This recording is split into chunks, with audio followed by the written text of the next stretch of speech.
Hello friends, তো যাই হোক আজকে শেষ মানে রাত তো প্রায় হয়েই গেছে।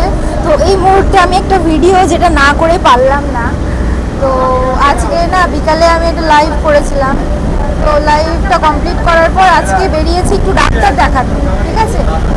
তো আমার ছেলের জন্য ডাক্তার দেখাতে গেছিলাম, তো ছেলেকে নিয়ে যাইনি, তো ডাক্তার যেহেতু চেনা জানা সেই জন্য বলে ওষুধ নিয়ে এসেছি।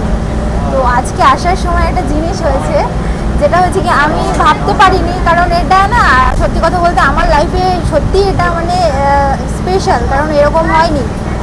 কি হয়েছে আজকে, এখন আপাতত বুঝতেই পারছো কোথায় আছি, সাইডটা দেখিয়ে দাও। এখন আপাতত আমরা ট্রেনের মধ্যে আছি, গেছিলাম ডাক্তার দেখাতে, তাই এখন বাড়ি ফিরছি। তো হঠাৎ করে স্টেশন থেকে একজন ফুল বিক্রেতা কিছু রজনীগন্ধার মালা আর জুঁই ফুল বিক্রি করছিল। তো তোমাদের দাদা ভাই সেখান থেকে একটা ফুলের মালা কিনেছে। তো আমি জিজ্ঞাসা করলাম যে তুমি ফুল কিনলা কেন, তুমি তো ফুল কেনো না। আমি ভাবলাম হয়তো না ঠাকুরের তো এত ভক্তি নেই আমার বরের, ওই বরের ঠাকুরের প্রতি। হঠাৎ একটা ফোন করে আমি জিজ্ঞেস করলাম ফুলটা কার জন্য কিনেছে। ও বললো একজনকে দেবো। আমি বললাম দাদা দিতেও পারে কাউকে। তো হঠাৎ করে দেখছি স্টেশনে মানে প্ল্যাটফর্মে এসে বসে আছি, হঠাৎ করে দেখছি যে সেই ফুলটা আমার মাথায় দেখাচ্ছে, বেশ সুন্দর করে আমার মাথায় পরিয়ে দিয়েছে।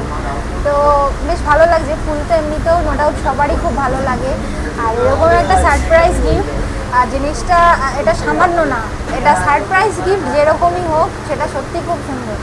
আর যদি সেটা হয় ফুল, আর ফুলের ওপর আর কোনো কথা হবে না। তো সুন্দর করে আমার মাথাটা এরকম পেঁচিয়ে ফুলটা পরিয়ে দিয়েছে।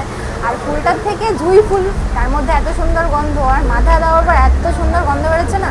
তার মধ্যে এই গরমকালে ট্রেনের যত পাবলিক আছে, যত লোকজন আছে, মোটামুটি তাদের কাছেও গন্ধটা পৌঁছে যাচ্ছে।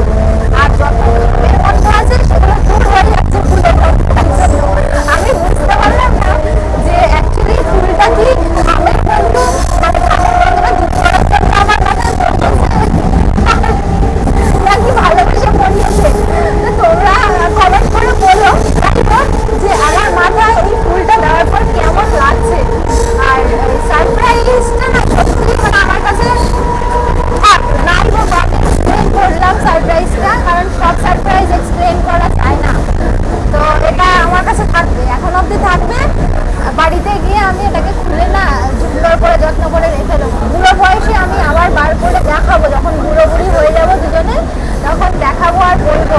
যদি বুড়ো বয়সে তো অনেক মানুষের স্মৃতিশক্তি লোপ পায়, অনেকে ভুলে যায়, মনে থাকে না।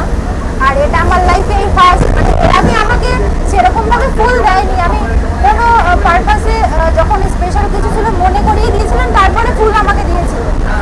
কিন্তু আজকে এটা আমি মানে কি করে সারপ্রাইজটা পাবো আমি ভাবিও নি।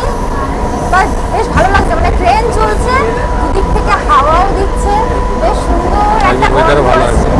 হ্যাঁ, তো